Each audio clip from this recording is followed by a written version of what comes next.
Hello, hello, c'est parti pour un nouveau tuto avec toutes les étapes du look audacieuse. Alors c'est parti, on commence par primer les paupières avec cet anti-cerne de chez ELF, enfin le mat, que je trouve top vraiment pour pouvoir préparer les paupières.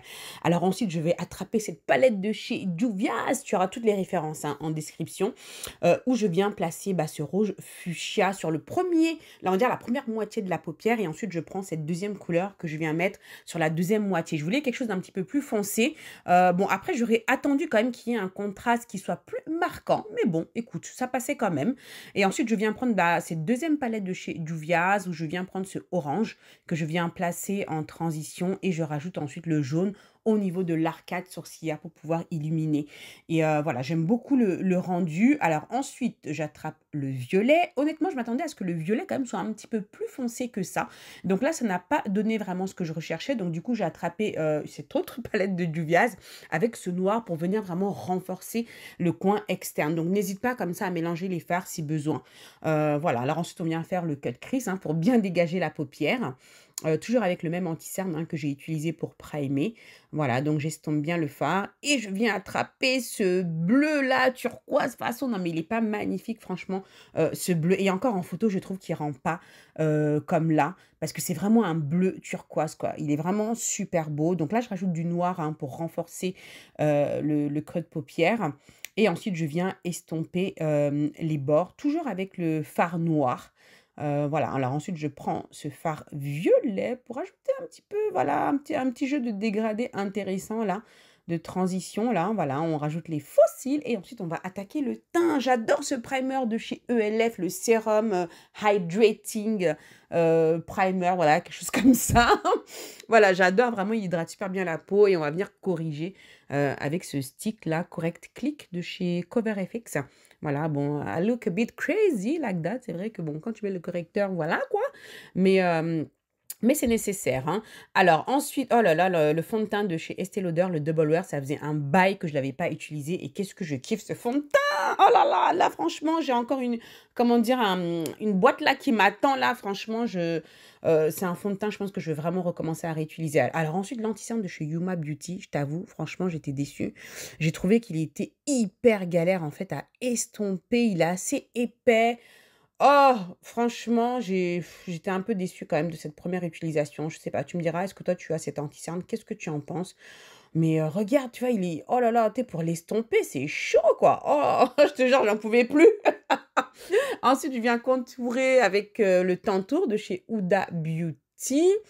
Voilà, histoire de rajouter un peu de définition à ce visage et de structure. Je viens fixer avec le Easy Bake là, de Huda, que je kiffe, tu le sais, je l'ai déjà répété 20 fois, mais bon, je te l'aurais dit une 21e fois, n'est-ce pas?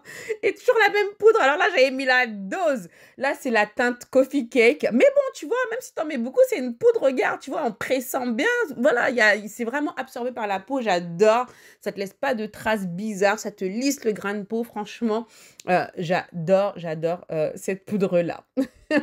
Voilà, on n'oublie pas le cou, bien sûr, parce que bon, j'ai mis également du fond de teint sur le cou, donc il faut fixer également ces zones-là. Alors, un petit coup de spray, histoire que tout se fonde bien à ma peau et vraiment retrouver le glow naturel de la peau. Et ensuite, je viens rajouter donc, comment dire, renforcer le contour avec la palette de chez ELF. Qui m'a surprise d'ailleurs. Alors le blush, t'as vu la pigmentation du truc? C'est le blush de chez Beauty Bay, mais hyper pigmenté. Donc voilà, si tu savais pas que Beauty Bay faisait des blushs, va jeter un coup d'œil. Franchement, ils sont canons, super pigmentés. Mais regarde ce rose là. Voilà, je trouve qu'il rappelle quand même le maquillage des yeux. Voilà, le ras de cils inférieur, voilà, faut pas oublier. Je viens mettre donc ce crayon là dans la muqueuse de chez Colourpop. Et je viens, donc il me sert de base en fait. Et je viens rajouter le fuchsia que j'ai utilisé tout à l'heure. Au niveau du ras de cils inférieur. Je viens rajouter un petit peu du noir au niveau du coin externe pour renforcer légèrement. Voilà.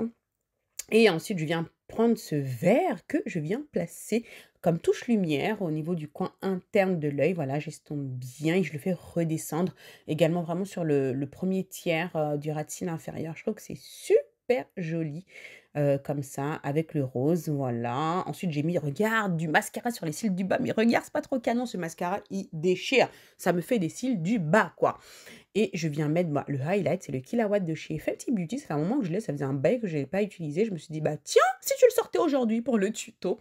Voilà, je viens refixer encore et on va finir par les lèvres avec ce crayon de chez MAC, le Night Moth. Il est peut-être temps que j'en rachète un autre, ça ne serait tardé. Franchement, j'adore ce crayon, tu vois? Récemment, je l'avais remplacé par le Charlotte Tilbury, mais franchement, le Night Moth reste quand même mon préféré. Il glisse tout seul, il est hyper pigmenté. Ah non, franchement, il est précis. C'est vraiment un crayon à lèvres que j'adore. Et ensuite, on attaque avec bah, le rouge à lèvres. On va faire un petit ombré avec ce rétro mat de chez MAC, le Uniformly Fabulous. Je les adore et en plus, ils ont une pointe qui permet vraiment une pose précise du rouge à lèvres. Et je viens mettre cette couleur en centre de bouche pour faire un petit ombré sympathique. Bon, allez, il faut bien estomper, hein. Voilà, et je viens finir avec bah, du gloss que tu vas voir dans un instant. Voilà, je rajoute, hein, n'hésite pas à en rajouter si tu as besoin de rééquilibrer ton ombré. Et là, on va mettre ce gloss de chez Fenty Beauty, le gloss Bomb. Je sais plus quelle teinte, hein, tu auras la ref dans la description. Voilà, en ce moment, je suis obsessed avec le gloss, mais fou, je trouve que ça déchire tout, quoi. Je sais pas qu'est-ce que tu en penses. En tout cas, moi, j'adore. Voilà, je prends mon temps pour vraiment faire quelque chose de précis et de joli sur les lèvres. Regarde-moi ça. Oh, ça y est. Le look est déjà terminé. J'espère que ça t'a plu. Alors, si tu veux aller plus loin avec moi en maquillage, mais aussi en développement personnel, je t'invite à te rendre sur www.blackbeautyacademy.com pour en savoir plus.